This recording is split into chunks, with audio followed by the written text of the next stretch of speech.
So tonight's talk number 6. Whoa. Talk number 6 is about equanimity. And you've heard me speaking about equanimity quite a few times during the last few days. And equanimity essentially means an unshaken state of mind. It's a peaceful state of mind. It's an unperturbed state of mind. It's a balanced state of mind. It's a state of mind that's not shaken by the ups and downs of life. And I'll explain in a little while something called the 8 worldly winds. It's unshaken by the 8 worldly winds, which are praise and blame, loss and gain, pain and pleasure, and fame and disrepute. Another way we can understand fame and disrepute is social acceptance and social rejection. So it's unshaken by these natural vicissitudes of life, because everyone is blamed about something. You know, I can tell you stories of even the Buddha was blamed for things. So in Pali, the word for, there's 2 words that are equivalent to equanimity. In Pali, the word is upekkha, and it literally means to look over, to see with understanding, to see with patience. So that's one word for equanimity. And there's another word that often is translated as equanimity, and it's a long word. I'll see if I can say it correctly. Bear with me. Tatra maja hatta tata. Tatra maja hatta tata. And this word is made up of a number of compound syllables. Tatra means there, and it sometimes refers to all things. Majja means middle, and tata means to stand or to pose. So together, sometimes this word means to stand in the middle of all this.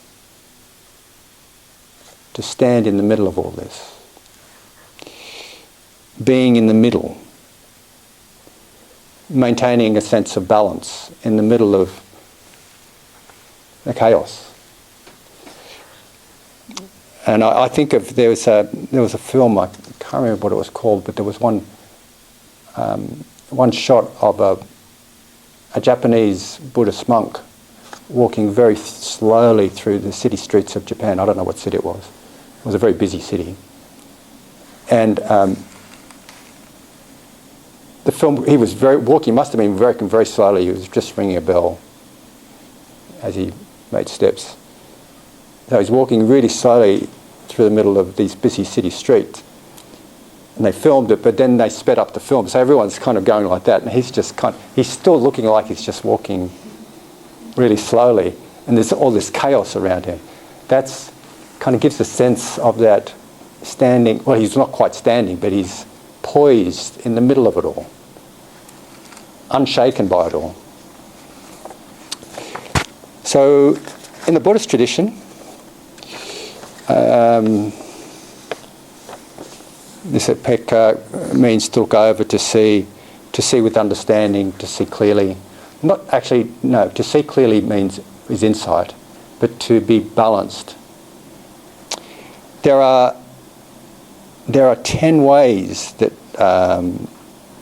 upekkha is described in the suttas, in the canon. One way it's described is as the way enlightened beings view the senses. And here we mean sight, sound, smell, touch, taste, and mind. They view the senses free from attachment and aversion. So they're neither drawn in nor they are repulsed. They're just seeing things as they are. Another way it's described in the sutras is as a divine abode. And we've talked about the abodes, the divine abodes. Remember, loving kindness, compassion, appreciative joy, and equanimity. And in this case, it's about relationships, and it's mostly socially directed. This equanimity as a divine abode is a socially directed meditative state marked by transcending approval or resentment. It's like neither attached or averse, neither attracted or repulsed. So it's equal, it's steady. It's looking on all living beings without preference or discrimination. Another way it's described is as an enlightenment factor.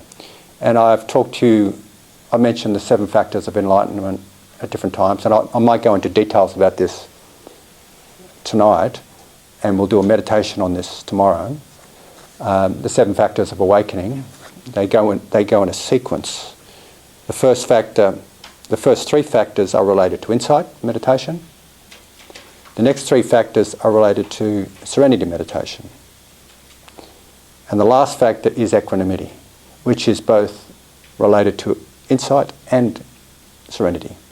And I'll talk a little bit more about how it's related to insight tonight. We've already mentioned how it's related to serenity it's a factor of the 4th jhana, remember, that highly concentrated state.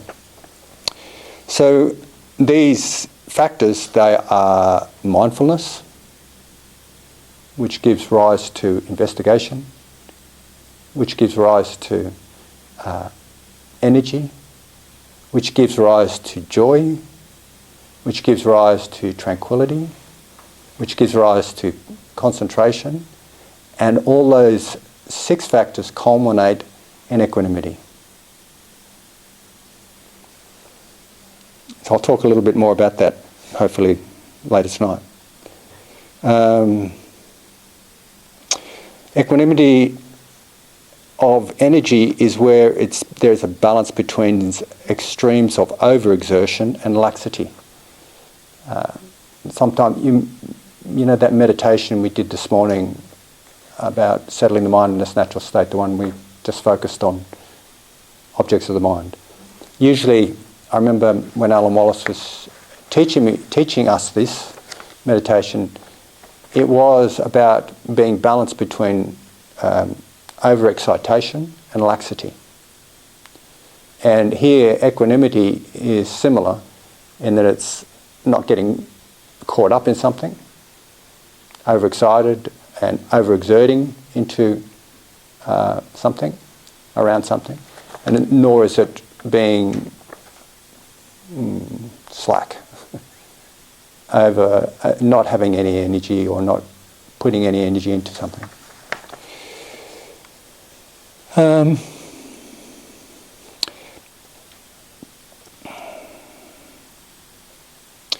The next way it's understood is equanimity about meditation experiences. And somebody asked me about, was it you who asked me about that? Or somebody was asking me about this the other night.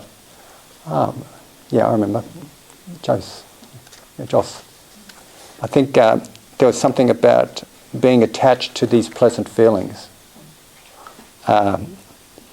And in the case of serenity, it's a detachment to the attainments of the jhanas.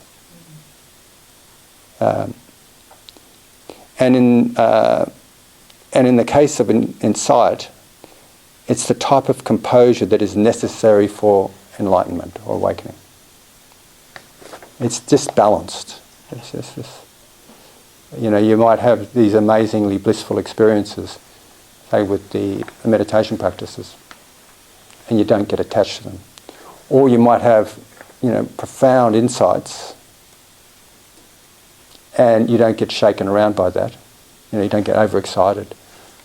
You maintain a sense of composure. And that's equanimity.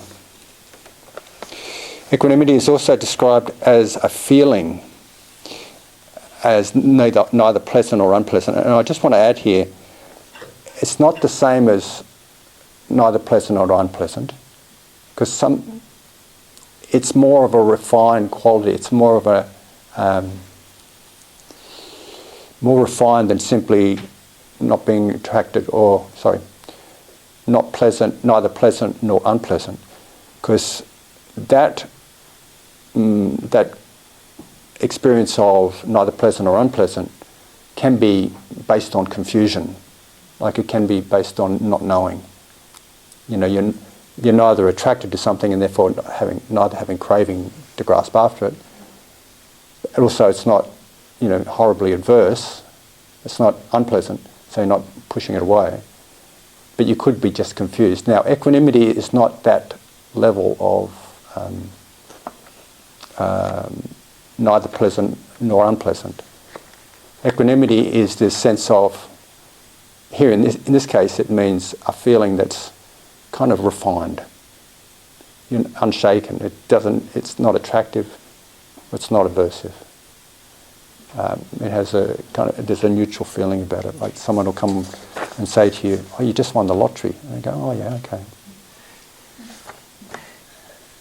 That's pretty easy. That's pretty interesting." Interesting. I just won the lottery. I just won $20 million. Okay. There's a couple of other ways that it's understood. Equanimity as a specific neutrality about beautiful states of mind. In particular, they talk about tatra majja hatha tata as being not particularly swayed by beauty. Like you might have beautiful states of mind. I'm not talking about beauty as in something objective, but beautiful states of mind. You're unswayed by that and you're quite detached with equanimity. And of course, we've talked about how equanimity is understood as being present in the third jhana. Remember the third jhana, that third level of state of concentration, and the fourth jhana. It's completely the factor of the fourth jhana, or completely the feature. Sorry, I shouldn't say factor. The feature of the fourth jhana. So, equanimity is this sense. It's a grounded sense of being stable and centered, and emotionally balanced. I was talking about the 8 worldly winds. With equanimity, we're balanced with the 8 worldly winds. The 8 worldly winds: praise and blame, loss and gain, pain and pleasure, fame and disrepute. They're called winds because they blow us around. We like praise, we don't like blame. Often we seek praise, and we seek to avoid blame. It preoccupies our attention. We don't like pain, and we like pleasure. We're often seeking out being swayed by pleasure, and we're often avoiding pain. Though in some cases people have pleasure with pain, masochists and so on. We don't like praise and blame, loss and gain. We don't like to lose things. We like to gain things. And also we like to be socially recognised. We don't like, we did mention the word shame the other day. Shame is like this fear of rejection from the tribe, basically. Shame's really a painful emotion, and we don't like to be rejected. We like to be accepted. It's hardwired for us to want to be accepted into the tribe. So, equanimity is based on understanding cause-effect relationships. It's based on understanding that these 8 worldly winds are a part of life. Everyone experiences them. And we can actually find a sense of balance within it. It kind of transcends that. We're just unshaken by the winds, basically. We're not blown around. An analogy that I often use is an analogy of bamboo. And when I put up slides and I'm talking about equanimity in the workshops I run, I have a lot of slides, and one slide is this bamboo. And bamboo is a really strong material. And those of you who've been to Asia, you've probably seen scaffolding made of, big buildings are made of bamboo. The scaffolding, anyway. It's really flexible as well. That's a kind of a nice image of equanimity. It's like the winds, the worldly winds come along, we kind of go with them, and then we come back to resilience. There's a real resilient quality amongst. That's equanimity. Another way you could explain equanimity is resilience, to be honest.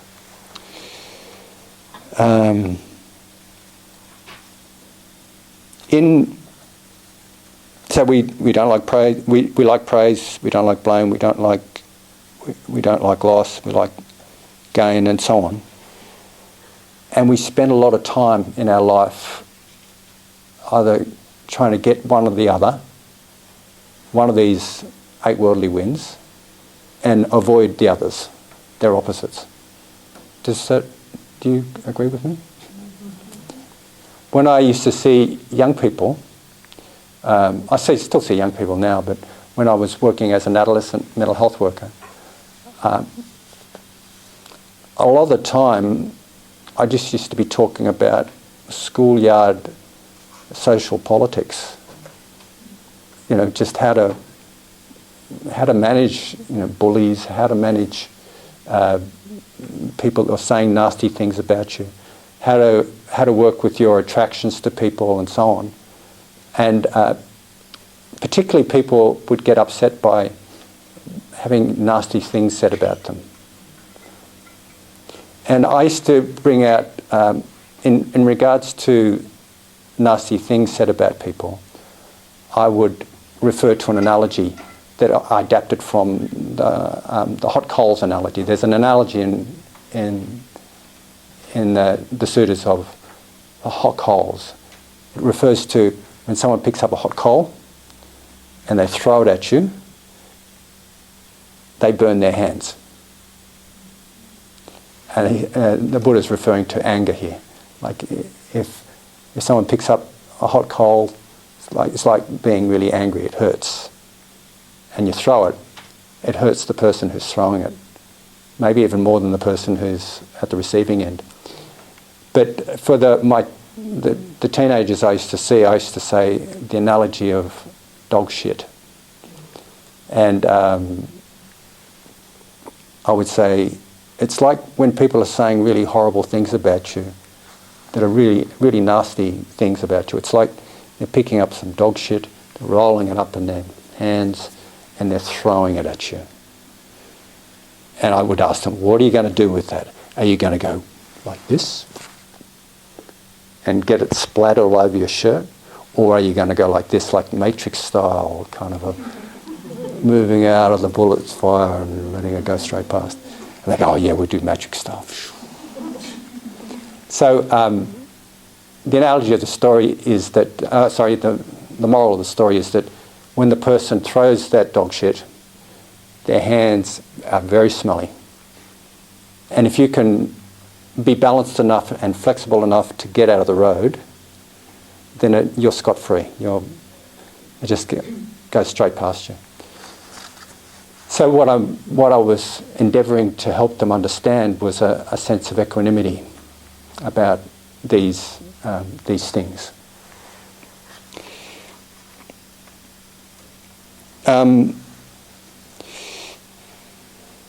With the abodes, we talked about the abodes the other night, and I just briefly mentioned the near enemies and far enemies, and I'll remind you what they are.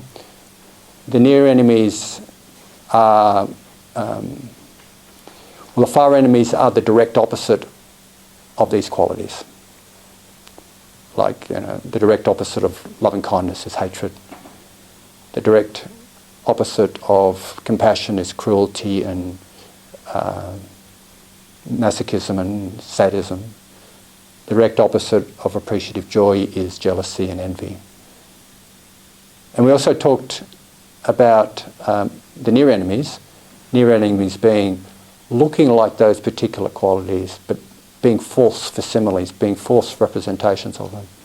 So the near enemy of loving kindness, of course, is this kind of codependency or subservience or over-attachment. So coming to equanimity, the near and far enemies of equanimity, the far enemy is overreactivity, taking everything personally, poor relationship boundaries. And the near enemies, ones that are like a false facsimile of equanimity, is a kind of someone has too many boundaries, a disengaged aloofness, a disengaged cut-offness, people who are even a sense of superiority, that, I'm unshaken by this. You fall over and break your leg. Oh, that's your karma. Got nothing to do with me. And I think I mentioned this so many times. I can't remember if I mentioned to you guys. Sometimes I see people. There was one time I saw a person who'd been in a relationship for about 10 years, and their friend had dropped them or something. Their relationship had broken up the day before, and I was seeing this person. I said, "How are you feeling?" So, I'm all right. I'm detached. But in fact, to me it seemed like denial. So this near enemy of equanimity, it looks like equanimity. It looks really cool, and you're really detached and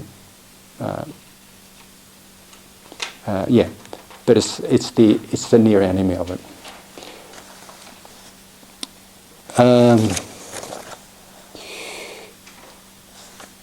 Equanimity is based on wisdom. It's a wisdom quality. It's about looking at cause-effect relationships and seeing how things work.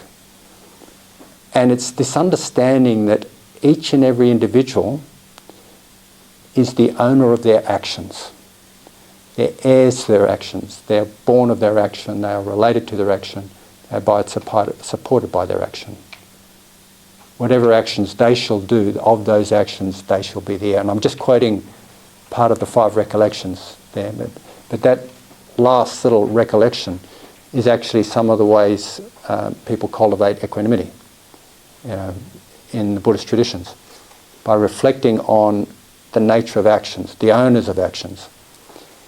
And how that plays out in relationships, when we're still talking about equanimity as a divine abode, how that plays out in relationships is that there's an understanding that every individual is on their own life trajectory.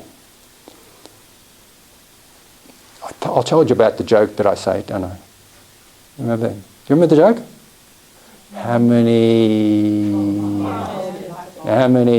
meditators does it take to change the light glove? How many meditators? Yes? Yeah, the light glove has to really want to change it. So that's the theme of this. We all know. Actually, the next question I ask when I'm talking about equanimity on groups, which I haven't done that particular group for a long time, but Amy was one of my dedicated students. You came to how many? 3 or 4 groups or 5 groups or something. It just kept coming. The next question I would ask people would be, has anybody ever tried to change anybody else? And I can see people nodding in the audience, yeah. And has anybody ever been successful at changing anybody else? No. So it's this understanding that people themselves need to change, that each and every individual has to be responsible for their own thoughts, feelings and behaviours, because nobody else will be responsible. Nobody else can be. And I know this is particularly hard for parents. You know, I reckon there's a few parents here, and we've had kids that have happen to do things that we worry about, and we want them to do differently or be differently. It's just, and we want to help them, but you and I know that we can't actually force them to change. I mean, I'm thinking about my grandchildren. The eldest, one of my grandchildren is 4, and they are a little bit rebellious. You know, I say, come on, Nella, time to get ready to go. You know, let's go. So no, not right now, not right now. I can't force her to do anything. You know, she's just going to do it in her own time frame. And I remember my own son, my eldest son, who's now 38. I remember a time when it was just he and I. His mother had gone away somewhere and taken the middle boy. And he and I were just together for 2 weeks or something. And I went to he was 4 years old. I went to take him to preschool, and they wouldn't accept him because he had conjunctivitis. So I stopped what I was doing. I counselled what I was going to do, and I was just hanging out with him. And we actually went and had pizza down by the river in Ballina. But I was hanging out with him, and he was coughing, and he's got these really terrible eyes, and I really wanted to change him, but I couldn't do anything. And he himself was, you know, he was quite happy. He was happy just to be with Dad, you know. I put him on the back of my bike. We went down the river and eating pizza by the river. And he's coughing and spluttering, but he was happy. And the point I'm making is that even though I wanted to change him, I wanted to fix him, he had to change through his own processes, his own healing processes. He had to get through this illness. And that understanding is equivalent to equanimity. It's not equivalent to equanimity. It's the sort of understanding that gives rise to equanimity. That people are on their own life trajectories. We can't change anybody. But we can influence people, like I hope I'm having an influence by giving this talk, for example. But you yourself have to change. So equanimity is a wisdom factor, is a wisdom quality. It arises from this sort of understanding.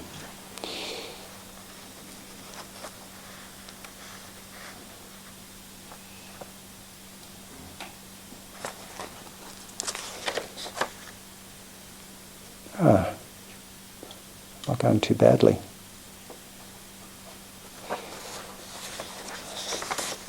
So, you might ask, how do we cultivate equanimity?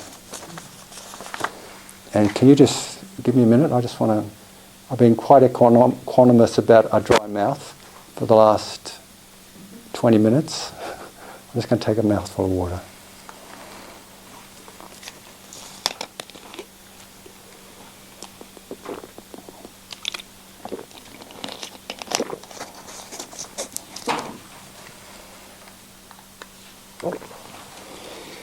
So there's a number of ways to cultivate equanimity, and as demonstrated in those 7 factors of awakening, we have, well, maybe I'll talk a little bit more about that right now, because it contains some of the ways we cultivate equanimity. The 7 factors of awakening, again, mindfulness, investigation, and effort. They're the first 3. Mindfulness.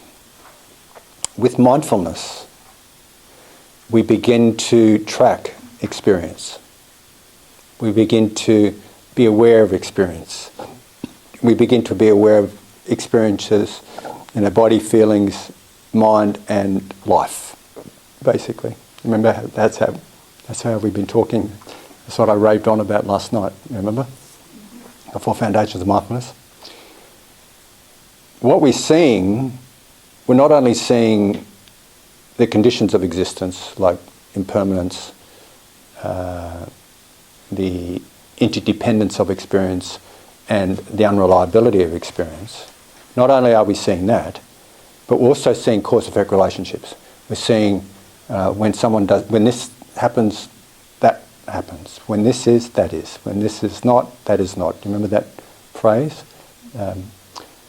When we begin to understand cause-effect relationships, and we get an understanding. So the next factor, actually, that goes with mindfulness is an investigation, where we're using investigation to look at what's happening and how it's happening. So with mindfulness and investigation, we start to get quite energized. We have a sense of zeal or enthusiasm.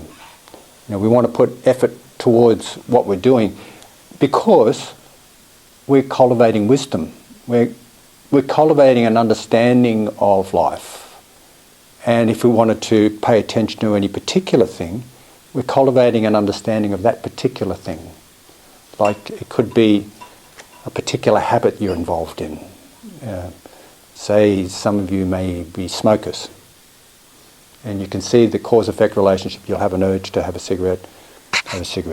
Then you feel really crappy because, everything they say on those no smoking ads happens. Like you get rejected, you have to go, and so on and so forth. So with mindfulness, you start to become aware of these various patterns, and you're able to shift them around with investigation and so on. So you can see how this process is leading towards joy because you're able to release being caught up in suffering. So the next factor is joy. The next factor on the seven factors of awakening is joy. And we've talked a little bit about joy. We talked about it as piety, remember? That rapture. There's a lot of causes for joy, and I'll talk about that with some of you tomorrow. One cause of joy is simply a concentrated state. Is simply being secluded by obsessive desire, being secluded by aversion and inner will, being secluded from mental thickness and dullness, being secluded from agitation and restlessness and worry, and being secluded from paralyzing doubt. The 5 hindrances to meditation. Yeah? When you are secluded from that, and you've developed mindfulness, investigation, effort and energy, you're beginning to be secluded from that, with that wisdom, joy arises. With joy, then comes tranquility. And if you're thinking about those factors, the features of the jhanas, piety or joy is the feature of the first jhana.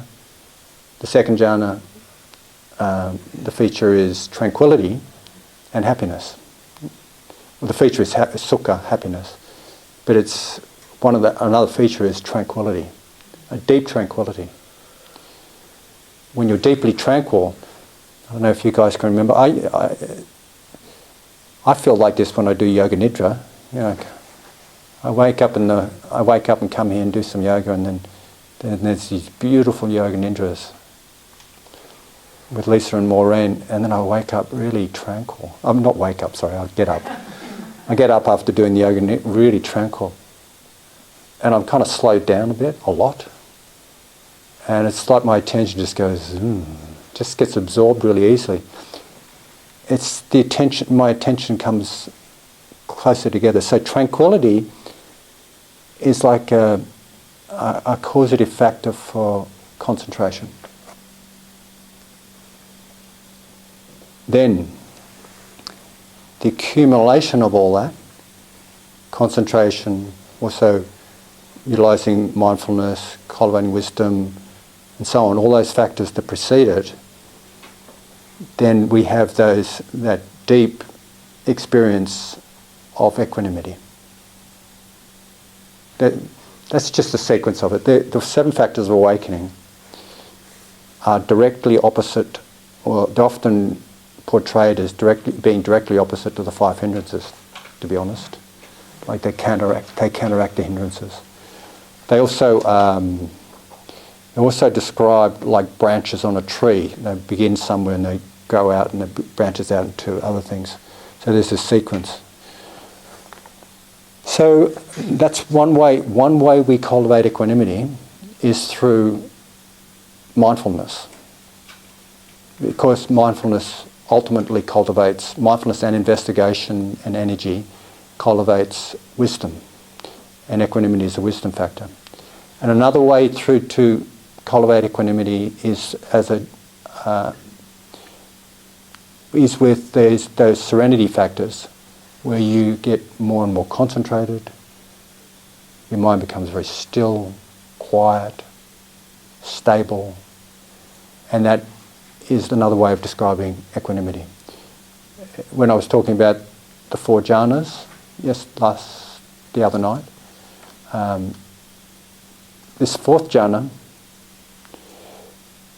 the 4th jhana is, the main feature of it is equanimity. And I'll describe, you know how I was describing some of the things, the analogies made of the jhanas, and I didn't describe the 4th jhana?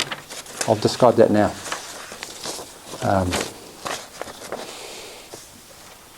Do you remember me doing the similes, the analogies, sorry?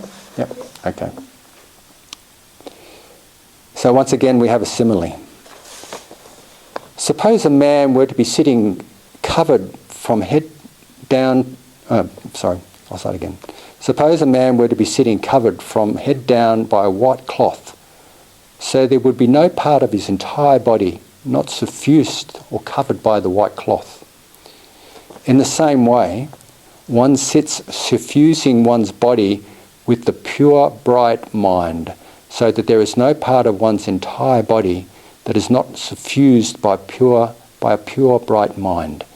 Now, equanimity, as far as the jhana is concerned, is represented by this brilliant, luminous awareness, and also this kind of grounded sense of being stable, still, quiet. The sheet is luminous. That refers to being luminously aware, brightly aware, brightness. But it's also kind of insulating you, or insulating the practitioner against the ups and downs of the world. They're not caught up in the world. They're not entangled in the world. So that's how that simile is portrayed, if that makes sense. That's why we use that simile, covered with a luminous cloth. And it pervades one's body everywhere. So, at a very kind of mundane level, some of the ways we also cultivate equanimity is just by watching things, by observing things. If I can restrain from being freaked out or having anxiety, sometimes when I watch Donald Trump on TV, I shake my head and think, God, this guy's just he's digging a hole for himself, really. And when you watch the politicians doing what they do around election time, but to be honest, often I'll go and sit at an airplane in an airport or a train station or something like that, and just watch the interaction of play, which is, to be honest, it's part of interdependence, but seeing life, watching cause-effect relationships, noticing things, being aware of my own cause-effect, my internal cause-effect relationships, what happens when I think this and when I do that and so on, and understanding that, but also understanding the world out there. It's a good way of cultivating equanimity.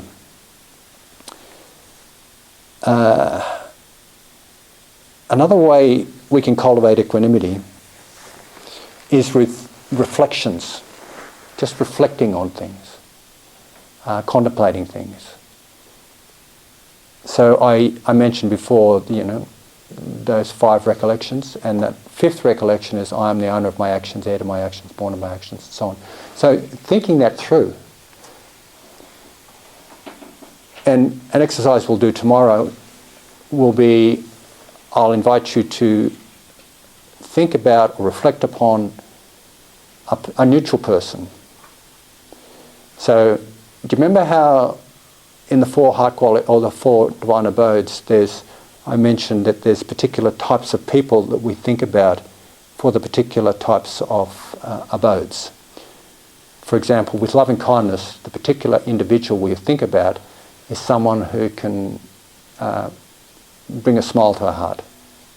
Someone we feel either respectful towards or have a warm feeling towards.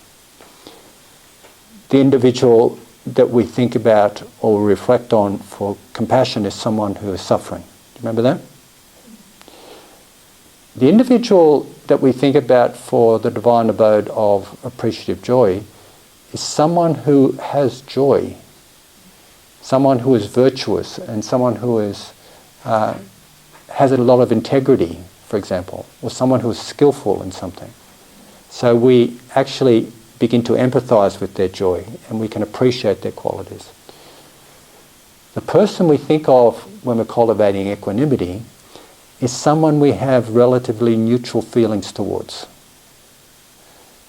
We're either, we're not greatly attracted to them, and we're not greatly adverse to them. They're just someone. So tomorrow I'll ask you to think of a neutral person. And it could be someone who lives down the road, a neighbour. Or it could even be someone here. I mean, you're probably feeling quite warmly towards some people here, unless you've got into, the Vipassana Vendetta thing. But, you're not probably, if you've never met these people or you've never talked to them, people are here in this room, you may have kind of, a mild attraction towards them, but, it's reasonably neutral, so you might choose someone here. So one way we cultivate equanimity is by reflecting on a neutral person and thinking about all the factors that have come to make them what they are. Getting a sense of they come from a particular genetic background, they're human, they've had social upbringing, and so on and so forth. All these causes and conditions have come together to produce this person as they are, including their decisions, including the actions they've made, including the decisions they've made, sometimes wise and sometimes not so wise. So they are what they are because of all those things coming together. What you might come to is this sense of matter-of-factness. This is just the way it is. This person is the way they are because of this stuff. It is just the way it is. In many respects, that's equanimity. Then I'll invite you to apply that to yourself. I am the way I am because of a number of things coming together, including my decisions. But it's not all my decisions. Many of the things that have come together are completely beyond my control. Like I've inherited, I've got a condition, I've got a heart condition. I smoked when I was a teenager, but otherwise I'm pretty fit. I have a healthy life. I ride a bike. You wouldn't think that I'd have a heart condition, but I do. I'm the oldest of my generation. I'm the oldest of the males in my family on both sides of my mother's side and my father's side. They've all died before about 50 9, 63. So I'm going pretty good. I have a condition that I've got something called lipoprotein A, for those of you who are medically oriented. It's a high level. It calcifies my arteries. It deposits calcium in my arteries. And so they get blocked. My right coronary artery is completely blocked. So it's quite helpful to think that I could die any moment. I carry around these little pills. My GP says, carry around those pills. They might save your life one day. So I carry them around when I go walking around the lip. I've got them in my pocket. The reason I'm saying this is that I didn't choose to have this. It's just happened. It's the way it is. You know, I can struggle with it, or I could be equanimous about it. I choose to be I try to be equanimous about it. So, not all our conditions are based on karma. Karma, the word for karma, which literally means actions. Often people will say, "Oh, it's your bad karma that you've been born with that condition. That's your bad karma." It sort of is, but not really. It's a different kind of formulation. So I'm telling you about how we can cultivate equanimity. Are you getting a good idea about it so far? Yeah. Okay. There's also supports for equanimity, and these supports are basically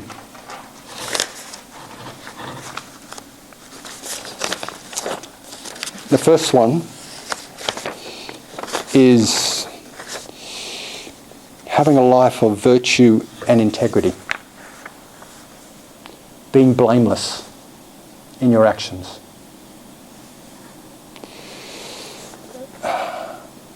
When we live with integrity, we can have a sense of confidence about our words and our actions.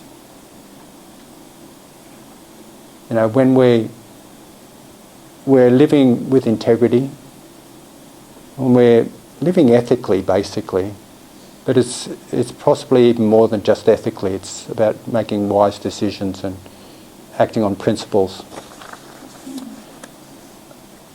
We can feel proud. Proud's not the right word. We can feel stable and centered.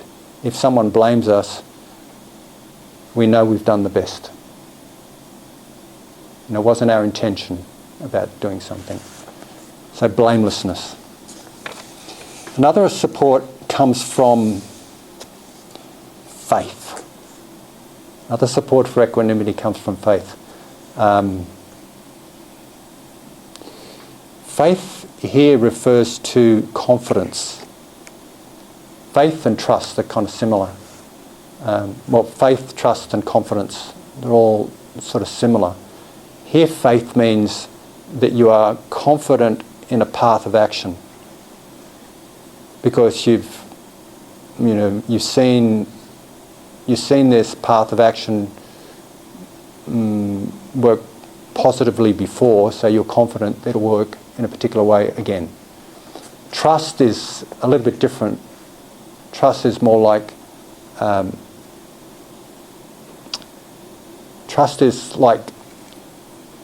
I could tell you that Maureen and Lisa's classes of yoga are really great.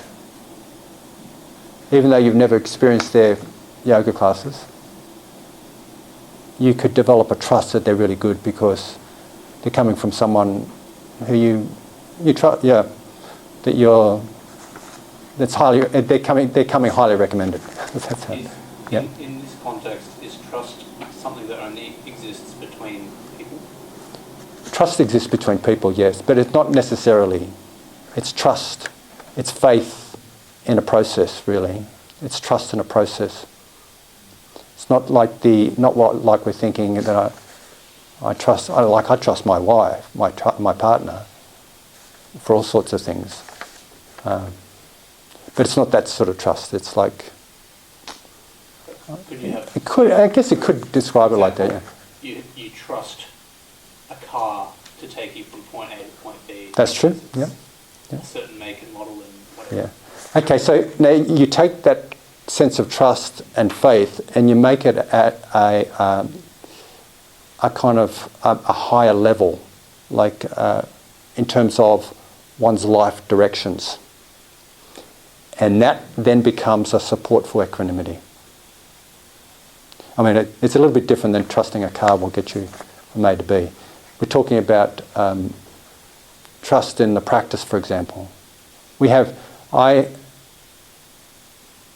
The word trust, the word faith, in Pali it's saddha. It's called saddha. Some of you may have heard that term, saddha. Saddha has that two syllables, sad and da, D-H-A. D-H-A means to place, da, to put, to place. Sad means heart. So where you place your heart, where you put your heart. It's interesting. So when you have confidence in something, when you have faith in something, then people might say things to you or even do things to you, but you can remain unshaken because you have confidence in something. Does that make sense? This is a foundation. These are the supports. Another support is the well-developed mind, which we've talked about. You know, the development of calm and concentrated, focused and mindful states of mind, or mindful skills. The fourth support is a sense of well-being. This means not overlooking the little things, the simple things in life, like going out in the back patio and having a cup of tea in the afternoon and enjoying that, or going for a walk and sitting on one of the seats up there with the view and just kind of enjoying that, or really enjoying the soup that we had the other night. Just the simple things in life, having a sense of well-being. This is another support. Another support is understanding or wisdom, which I've talked about. And wisdom can be cultivated in many ways. I mentioned just observing life. Going to the marketplace, for example, as long as we're not caught up in the chaos of things, just sit back and watch. It's really, really lovely to sit back and watch things, just to notice things. And yeah, I've talked about these other sports. Another sport is understanding that people are responsible for their own decisions. So often when I talk about equanimity, I'll give an example of how I had to cultivate equanimity when I was in Thailand as a monk, because I got quite ill. And also we have to cultivate equanimity when we're challenged with difficult circumstances. Also, as therapists, we have to cultivate equanimity. You know, we have to be unshaken by praise and blame, I suppose, because sometimes people want us to fix them up, cure them, you know, and obviously we can't do that. And other times people say you're the greatest therapist I've ever met, and obviously I don't want to kind of be sucked in by that. I hear some laughter in the audience. Some of us are very familiar with this, yeah. It's about being stable and centered and being unshaken by the praise and the blame, and being unshaken by the loss and the gain. You know, sometimes I know clients sack me, and every one of us have been sacked, I think, all of us therapists here anyway. And you know, it hurts a little bit, but the more it happens, well, sometimes it still hurts even when it's happening. But the thing is, you get a sense of, you need a sense of equanimity about that. You also, when people come to see you and they don't change, some of you have heard me talk about this joke, I'll say it again. There was a joke, one day I'll find it, it was like a laugh, and comic or something like that. And it was about this person's lying on a couch and they're in a psychiatrist's office and the psychiatrist is there, and you see around the walls there's certificates of psychiatry and, you know, diplomas of therapy and all this other stuff. And the caption down below, it says brief interactive therapy. And you know this one here. And the psychiatrist is standing over the patient on the lounge and saying, snap out of it. And, you know, it doesn't work like that. So people don't change when you tell them to change. You know, just get better. Why are you worrying? Just stop thinking like that. That's not going to work. So equanimity is very important in that. But there's one. I was thinking about one thing that happened in my life when I was 24. No, I was 25, because my eldest son was just little, and I was working as a shiatsu therapist in George Street. I had a clinic in George Street in Sydney. And I was going to workshops. There was all sorts of things happening. I was going to some communication workshops, and there was a man who set up some sort of centre in the building where I was, and I was going to some of his workshops. I wasn't quite sure about him. But he was very impressive. He looked like he had a lot of power and insight and so on. And I won't tell you his name because I don't want to kind of get too detailed about it. But he did have training with Scientology. Like, he'd come from a Scientologist background. And he talked about learning some skills, like psychic skills. Like, he talked about how one time when he wanted to make people feel uncomfortable, he would imagine putting spiders in their lap. And, you know, and the people would start to feel uncomfortable. So, still I was uncertain about this man. And then something happened and we had a bit of a confrontation. And I went to a meeting he held, like he gave a little talk to something, and I went up and I was talking to him, and he started to do things in my aura. It was really weird. And I went away feeling really confused. I was 25. He was probably, I don't know, late 50s, I think. I just felt really out of sorts and confused and uncertain what to do. And so I eventually went on retreat. I was going to go on retreat anyway, but I went on retreat to Wat Buddha Dharma. I don't know if many of you know Wat Buddha Dharma. It's up in near Weissman's Ferry. And I just went into a hut there, and I just spent a week there by myself. I mean, there was other people in the temple. And I had to get back to the refuges. You know, the refuges of the Buddha Dharma and Sangha that I was talking about. Coming back to something that's really meaningful. I really had to just get back to that, and I remembered getting back to it. And when I got back to it, when I could establish my confidence again, my faith, my refuge, then the week was over and I went out and I met up with him again.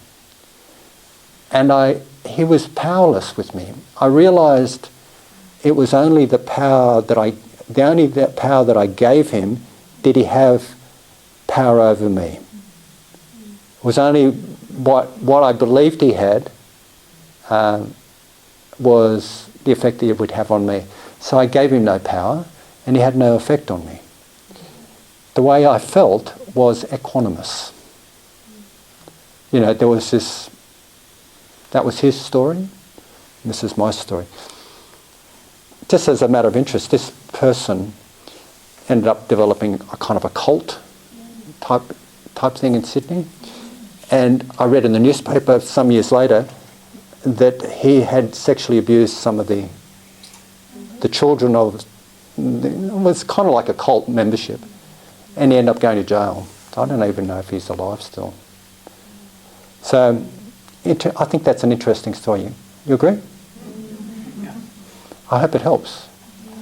Can you think of any times you've needed to cultivate equanimity? Yeah? Yeah. Okay, so I think that's about it.